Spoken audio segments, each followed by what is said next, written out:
Bonjour et bienvenue, voici notre tour d'horizon économique, géopolitique et boursier. Nous sommes le vendredi 6 avril et pour comprendre comment tourne la planète finance, c'est sur la bourse au quotidien et nulle part ailleurs.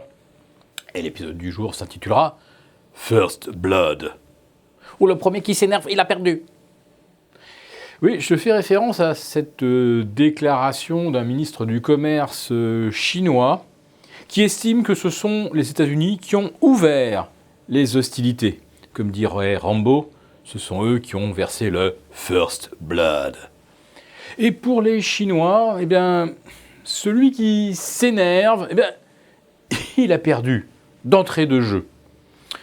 Autre trait culturel bien chinois, une fois qu'on a été insulté, provoqué, il est impossible de perdre la face. C'est-à-dire de consentir par exemple un compromis honteux pour éviter une guerre commerciale. Et M. Trump, cette nuit, en a rajouté. Après avoir listé pour 50 milliards de produits chinois à taxer, il a décidé d'en rajouter 100. 100 milliards de plus. 150 au total, ce n'est encore que la moitié de ce que M. Trump appelle les vols de propriété intellectuelle des Chinois. Il estime le préjudice à 300 milliards de dollars. Il ne faut peut-être pas qu'il compte que les Chinois les payent d'une façon ou d'une autre. Et si véritablement l'escalade se poursuit ce week-end, qu'aucun signe d'apaisement ne se manifeste, alors on comprendra que le rebond des marchés, mercredi et jeudi, a été complètement orchestré. Parce qu'effectivement, il y avait un risque que M.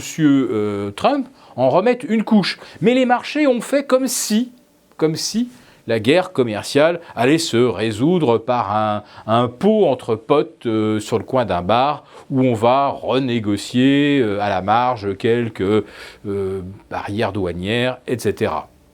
Là, il semblerait que M. Trump ait bien envie d'en découdre.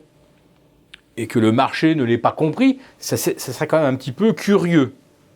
Donc, si les cours ont rebondi de 4% en l'espace de 48 heures, et le Dow Jones a repris plus de 1000 points, c'est donc que ça a été orchestré.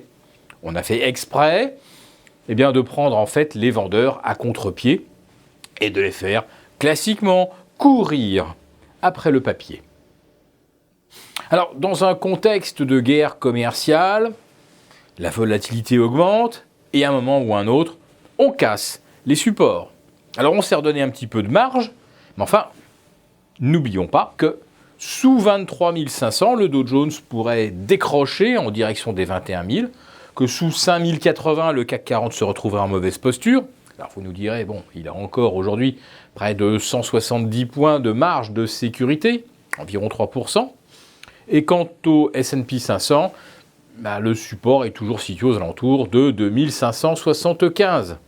Alors, ça peut paraître loin, oui et non, parce que si ce week-end, le temps se gâte entre la Chine et les États-Unis, on pourrait se retrouver avec un second lundi, un petit peu l'image de celui qui a entamé le mois d'avril et le second trimestre, une séance à -3 aux États-Unis, et là, plus de marge de sécurité en l'espace de quelques heures.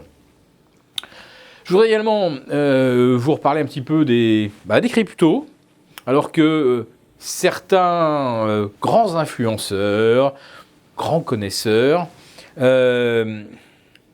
attribuent aux cryptos cette vertu merveilleuse de n'être connecté à rien. Alors en tout cas, pas la macroéconomie, pas la microéconomie, même pas aux banques centrales, alors que longtemps on nous a présenté les cryptos comme une alternative face à des monnaies manipulées, dépréciées de façon délibérée par les banques centrales. Donc les cryptos ne sont connectés à rien. C'est pas si sûr quand même, parce que là, mi-avril, il y a une échéance importante. Les Américains qui ont spéculé et gagné sur les cryptos, enfin, je parle surtout des 5% d'Américains qui ont réalisé plus de 90% des gains sur les cryptos, ceux-là vont devoir payer une petite facture fiscale sympathique de plus de 90 milliards de dollars. C'est à peu près la moitié d'ailleurs des gains qui ont été réalisés sur les cryptos dans le monde. 90 milliards de dollars, on ne va pas liquider le portefeuille ou son plan d'épargne retraite. Non, on va liquider tout simplement les cryptos qui restent. Et là, on est tout près des supports et de supports majeurs sur le Bitcoin, 6500, allez 6550, sur l'Ethereum, 670, disons peut-être au maximum 655.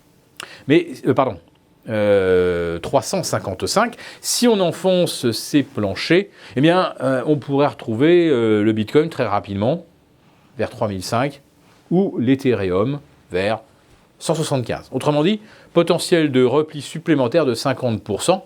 Et les baleines, ceux qui détiennent aujourd'hui plus de 40% des Bitcoin, Ethereum et autres cryptos, et qui sont en fait de par le monde, allez, un gros millier, mais sur ce millier, il y a seulement une cinquantaine d'acteurs qui comptent vraiment, eh bien, tout ce petit monde sait parfaitement qu'on ne rattrapera pas le couteau qui tombe et qu'il suffira d'aller ensuite repêcher eh bien, les cryptos 50% plus bas. C'est vraiment cela le risque qui se profile au cas où un sell-off se déclencherait.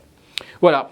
Alors, plus de marge de sécurité sur les cryptos, une marge de sécurité encore sur les actions, mais qui pourrait très très vite s'évaporer. Le week-end qui s'annonce, ça va être véritablement décisif.